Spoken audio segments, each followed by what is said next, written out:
काल बऱ्याच लोकांनी एकदम बरोबर नाव ओळखलं. तर आम्ही गेलो होतो इंगळे ग्रुपच्या सातारी कंदी पेढे या दुकानात. सातारच्या वाडे फाट्यापासून खूपच जवळ आहे आणि हायवेलाच आहे.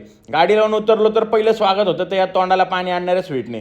कंदी पेढा असो नाहीतर म्हैसूर पाक किंवा गुलाबजाम असो नाहीतर त्यांचा फेमस केशरी पेढा, सगळं एक से बढ़कर एक. नंतर त्यांनी पूर्ण जागेची ओळख करून दिली. सिटिंग एरिया, किचन असं सगळंच पाहिलं. तुम्हीच सांगा कसं वाटतंय. मला तर एक नंबर वाईब वाटली बरं का. नॅचरल ग्रीनरीमुळे छान वाटत होतं. 51 वर्ष कंदीपेढीच्या क्षेत्रात गाजवून ते आता हॉटेल व्यवसायात गाजवायला तयार होत आहे. एक सविस्तर सगळं बोलणं पण झालं आणि सुमित वाघ स्वतः प्रोजेक्ट करणारे हा. आता सातारमध्ये पण आपलं हक्काचं ठिकाण झालं म्हणा की. खूप बारीक आणि मोठ्या गोष्टींवर सविस्तर चर्चा झाली. बाकी तुम्हाला पुढं कळेलच तिथं आपण काय करतोय आणि काय नाही. इंगळे फॅमिलीची लेगसी पण भारी आहे. तिथं माहिती मिळाली त्यांची सातारा बसस्टँडचं कॅन्टीन हेच चालवतात.